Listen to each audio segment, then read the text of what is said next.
নিজৰ নিজৰ হিচাপত তেওঁলোকে কুৱেশ্যন সুধি গৈ আছে।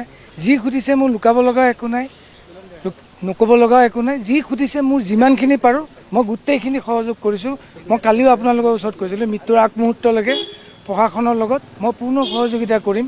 তেওঁলোকে যি কয় মোক যেতিয়াই মাতে, CID হওক, SIT হওক, CBI হওক, মই প্ৰত্যেকেই ইয়াত নহয় বেলেগত যাব লাগে, মই তালৈকে যাম। মই মৃত্যুৰ আগমুহূৰ্তলৈকে যুঁজিম দাদাৰ কাৰণে, ন্যায়ৰ কাৰণে।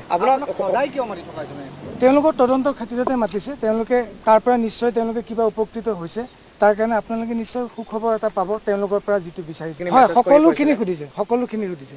তেওঁলোকে তাৰ ওপৰতো বিবেচনা কৰি তেওঁলোকে বিচাৰ কৰি আছে।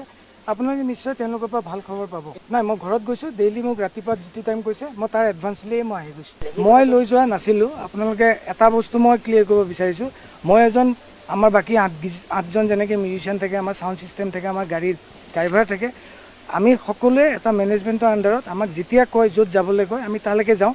তেওঁলোকে য'ত যাব দিয়ে, য'ত থাকিব দিয়ে আমি তাতেই থাকোঁ। আমি সেই মেনেজমেণ্ট আমি দাদাক লৈ যাব নোৱাৰোঁ। সকলোতে মোক নেদেখে, অকল মই দাদা যোনদিনা দাদাক ইয়াতে লৈ অহা হৈছিল সেইদিনাখন ময়ো একেলগে আহিছোঁ। সেইদিনাখনৰ পৰা মই ঘৰত আছোঁ। মোৰ ফোন, মোৰ সকলো বস্তু প্ৰশাসনে চিজ কৰিছে। সেইকাৰণে মই বৰ্তমান ময়ো আপোনালোকৰ নিচিনা একেই, যে ক'ত আছে তেওঁলোক ময়ো সঁচাকৈ গম নাপাওঁ। প্ৰশাসনে তাৰ বিচাৰ। মই প্ৰথম দিনাৰ পৰাই কৈ আছোঁ, দাদা সৰু সজাইত থাকোঁতে দাদাৰ অন্ত্যেষ্টিক্ৰিয়াৰ সময়তো মই সদায়, যিহেতু ষ্টুডিঅ'ত মই আজি 10-15 বছৰে ৰেকৰ্ডিং কৰি আছিলোঁ, সেইটোতো বেলেগেই। দাদাৰ লগত নিজৰ এটা ভাই সুলভ ৰিলেশ্যন এটাত আছিলোঁ। মইনো চবেই যিহেতু যাব বিচাৰে, মইনো কিয় নিবিচাৰিম? মই আজি নহয়, মই প্ৰত্যেক দিনে বিচাৰি আহিছোঁ। কিন্তু প্ৰশাসনৰ যিটো তাগিদা থাকে, তেওঁলোকৰ মতে মই চলিব লাগিব, যিহেতু মই এটা আইনৰ কাঠবেৰৰ ভিতৰত আছোঁ। নিজৰ নিজৰ হিচাপত তেওঁলোকে কুৱেশ্যন সুধি গৈ আছে। যি সুধিছে মোৰ লুকাব লগা একো নাই, নক'ব লগা একো নাই। যি সুধিছে মোৰ যিমানখিনি পাৰোঁ মই গোটেইখিনি সহযোগ কৰিছোঁ। মই কালিও আপোনালোকৰ ওচৰত কৈছিলোঁ, মৃত্যুৰ আগমুহূৰ্তলৈকে প্ৰশাসনৰ লগত মই পূৰ্ণ সহযোগিতা কৰিম।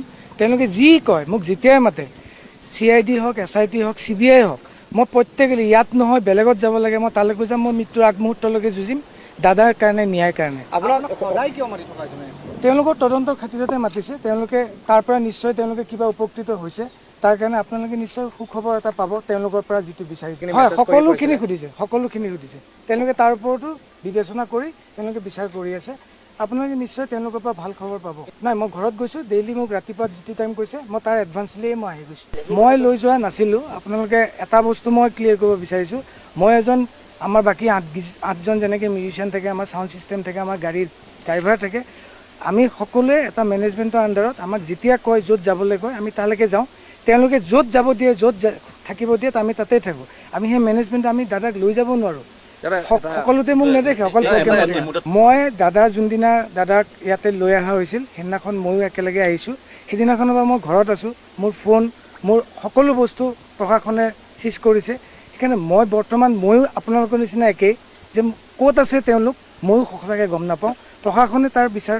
মই প্ৰথম দিনাৰ পৰাই কৈ আছোঁ, দাদা সৰু সজাইত থাকোঁতে দাদাৰ অন্ত্যেষ্টিক্ৰিয়াৰ সময়তো মই সদায়, যিহেতু ষ্টুডিঅ'ত মই আজি 10-15 বছৰে ৰেকৰ্ডিং কৰি আছিলোঁ, সেইটোতো বেলেগেই। দাদাৰ লগত নিজৰ এটা ভাই সুলভ ৰিলেশ্যন এটাত আছিলোঁ।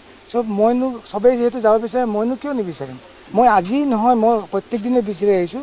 কিন্তু প্ৰশাসনৰ যিটো তাগিদা থাকে, তেওঁলোকৰ মতে মই চলিব লাগিব, যিহেতু মই এটা আইনৰ কাঠ